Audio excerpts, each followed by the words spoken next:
Welcome back to Newzroom Africa. On this Mandela Day, we focus on the legacy of the man that was and still continues to be, where his name and his works have outlived his actual physical existence. Now, joining us in the studio to talk about the brand Madiba, we are joined by Veli Ngubane, who's CEO at Avatar Advertising, Badza, head honcho at Orchard on 25, and Phumi Mashigo, founding MD of Ignitive Communications company. I know Phumi, every time I say head honcho, that seems to do something to you. I love it. You're branding. And going back to branding, earlier on you mentioned the House of Mandela wine, which was a wine that was actually put together by Umagaziwe and her daughter, the daughter of Madiba and the granddaughter. And your comments and your thoughts about that? Look, I think it's, unfortunately, trying to stretch a brand that far, trying to stretch a name into a space that nobody kind of looks at and sees a congruency with it is something that a lot of brands get into and they fail. They learn, unfortunately, the hard way, that there's only so far that you can take a name. There's only so far that you can take the attributes of what a particular thing stands for. And one of the reasons why the House of Mandela, you'd think that you'd walk into a Checkers or Woolworths or even at the airport, that people would want this. However, the man that we associate and the attributes of who this person was is vastly different. And so it's difficult for the market to accept that a House of Mandela can be linked to a... I mean, if you think about talking of another former president, if you were to have a cigar with Thabo Mbeki's name or a whiskey with Thabo Mbeki's name, it's something that people would probably see a little bit closer to who the man was, because we know him. We know he liked his whiskey. We know he liked his, he liked smoking his pipe. So that is closer to what we associate an individual with, and it would be easier to stretch a name and a brand in that way. Advertising guru?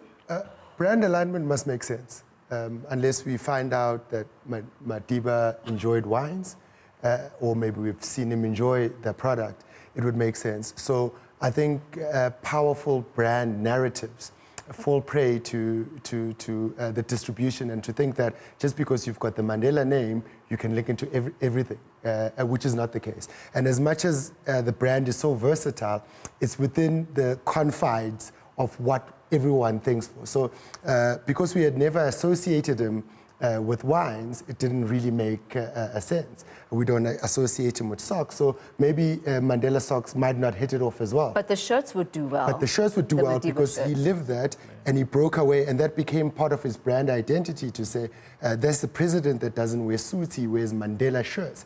Hence, you see when you walk through your airports, that brand identity still makes sense, and there's shops that are set up for those shirts because it makes brand alignment sense. So as much as the brand is versatile, the associations with the brand need to make sense. And I guess that's the reason why the Nelson Mandela Foundation, which is the custodian of such brands, even though they don't necessarily police, they're there to advise, etc. That's why they would perhaps not associate him with alcoholic brands or tobacco brands, because that is not the messaging that they're trying to put forward. But there was a reality show as well that was showing in the States with Madiba's grandchildren being Mandela. Your thoughts of that as a brand extension?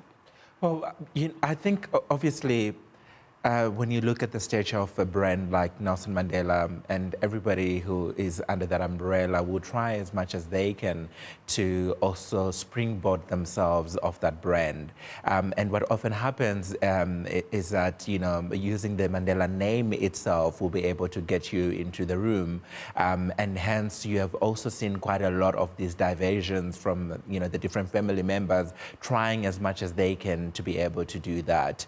From a branding perspective, I think that it would have been much easier for them to align themselves with the causes that Madiba is well known for, as opposed to going in a completely different direction, because that way you are carrying on his legacy. It doesn't look like you're trying to almost steal from his legacy, because he worked, for this name, and for the world to be able to look at him the way that we look at him and the way that we admire him, it was 100 years of work. And no matter your proximity to such an amazing statesman, you can never be able to steal away from him if you have never worked from it. And I can give you a typical example right now. Senator John McCain's daughter is struggling in America because everybody is questioning her credentials because they know the father and they know what he stood for. But, her always riding on this bandwagon and saying, oh, my father would say this, my father would say that, does not really give us a feel of who she is, But let's talk about this interesting word you use, stole. Because in all truth, they have the Mandela blood in them. So it is essentially their name as well. So where do you draw the line? Or is it your quote-unquote misfortune to be a Mandela, that you yourself, when you step out, you can never step out as your own person because you've got the shadow of the big Mandela overshadowing you? Your thoughts on that? No, I actually don't think that that's true at all. If you think about Dr. Martin Luther King Jr. and Coretta Scott King's children, who are also very active citizens, who are also fighting for all sorts of causes in America, but nobody says their name is a burden for them. The difference, though, is that, and like Jay is saying, it is, you have got to work for it too. I mean, all of us have got whatever family name that we carry around. When you walk into a particular society, you carry your family name with you. When I go where my dad grew up, because I'm my dad's daughter, people have a particular expectation of who I am. And there's nothing that they can do about that except to live up to it. I think that the challenge then for them is to live up to it, because we do have a particular expectation, even though they were not raised by their father all the time, but they did have the influence of their parents, both their parents, and the influence of the people and the society within which they grew. So our expectation is that they live up to that rather than try to leech off the name. And I guess then the problem would arise if your own values are not aligned to that of your fathers or your grandfathers. Then how do you draw that line? It's precisely it. I think being born of a certain name or a certain bloodline is coincidental, because you got born into that. But you've got two decisions after that. It's either you align with the values of who you identify with, whether it's your father or your grandfather, or you choose to be a different way, and you own that. And you create your own brand in your own direction to say, okay, I might have been born of a particular family, but this is what I stand for, and this is my own legacy. But if you decide to align with the known brand, then you must align to the values. Those can't be separated. They can't, you can't benefit from the one and be another. Let's look at the brand Mandela then. We've moved from the family to us as a country. There have been several times, specifically towards election time, when the ANC would come out and say to parties like the Democratic Alliance, stop using Madiba's name. He belongs to us as the ANC. Your thoughts on that? Does he belong to the ANC, or is he a Madiba for the country and the peoples of South Africa? His values and what he stood for belongs to everyone. But when it's intentionally used as an election campaign or used for profit, I think the general public can quickly sense that. So if you align with his values, most times you might not even need to mention the name Nelson Mandela. But if it's a strategy to benefit and leverage off, one, you have to be of the value, and one, you need to live it. And I think the electorate in its sophistication now can see through that. So I think that has been the distinction. And as a brand custodian, you need to question the values and not the man. So if you're not living the values, you can't claim the man. Let's talk about these values. For example, Madiba always said that he was for unity. He was for South Africa, for all South Africans. Is that not perhaps a phrase that other opposition parties can lay claim to, because they say we are also for all South Africans? Or is the brand not specific enough in what it communicates? I feel like we've come full circle, and it is for that reason that I believe we cannot reduce Nelson Mandela, his name or the man, to a brand. You can have 8 athletes on the track, all running in Nikes. That's okay. But the truth of the matter is that the man, Nelson Mandela, was an ANC president, and he was an ANC lifelong member. So you cannot divorce who Nelson Mandela is from the ANC. It is disingenuous of a brand like the DA to try and lend itself into the attributes of a man that did not stand for the same things that they stand for and try and make that something that they are about. And that's why it's about attributes of a person. So the attributes of who South Africans are, what South Africa stands for, this country that is struggling to kind of find its feet, is about something completely different that every political party can claim a piece of. But to claim the man is disingenuous and rather mischievous of a brand like the DA, because we all know Nelson Mandela was a party man and his party is the ANC. And he said he will continue to be ANC even beyond the hereafter.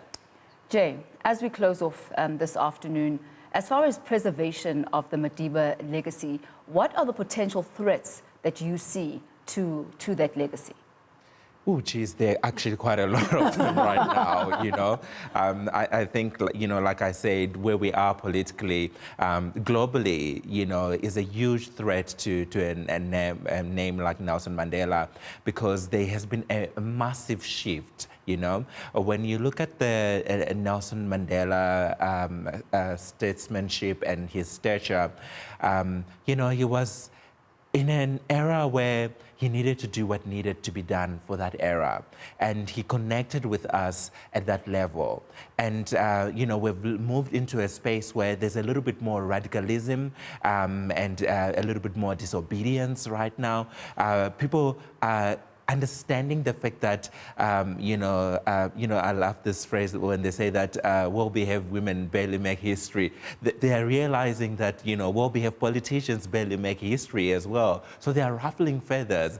And as a result, then it starts questioning, you know, legacies of brands like Madiba, which did not want to ruffle feathers. They were unifying, they were inclusive, they were gentle, they were humble. And right now, when you're going into an egotistical world, people are preferring more strong men, you know, to see a little bit more robust politics, you know, out there. A different approach. Yeah, so that is then the threat to that legacy. And your sentiments on the threat to the legacy? Mine are very much aligned to this morning. The speaker, Ms. Mudise, actually started out the day in Parliament by saying she's heard a lot of parliamentarians wishing each other a happy Nelson Mandela Day. And that Nelson Mandela Day or Nelson Mandela is not about a jovial experience. It is about finding solutions to the problems that we have in this country. It's about spending our time, our energy, and our minds in applying ourselves to what it is that we can sacrifice to make not just our lives, but the lives of other people that are less fortunate than us, but also our country, to make our country the best self that it can be. So it's not like a greeting card that says, Happy Nelson Mandela Day. I think one of the draw you towards yourself. One of the biggest threats to the legacy of Nelson Mandela is this hyper-commercialized way of seeing what the man was about and what he stood for. And I hope that with each passing year, you know, we don't pass on to our children and to future generations just a little thing that, a diluted you know, version, like a Che Guevara T-shirt. Yeah. As we close off in 1 minute. What brands have is a brand manual, right? And I think the biggest threat is us carrying on to infinity, creating our own perceptions of what the Mandela brand is. Now, we need to educate ourselves. We need to document it. I usually say the biggest and most well-managed brand is the brand of Jesus Christ. He's got a manual. It's the Bible. If you want to know what he did, if you want to know what he stood for, you turn to the Bible. People still try to abuse it, but there's verses and there's a journey. You've got to write it down. So you've got to write it down. Unfortunately, we're going to have to leave it there for time, but great point. And thank you so much to all of you for really insightful and engaging conversations on the brand Mandela. And I guess the question is it a brand? We'll be back right after this break. And thank you so much to our studio guests.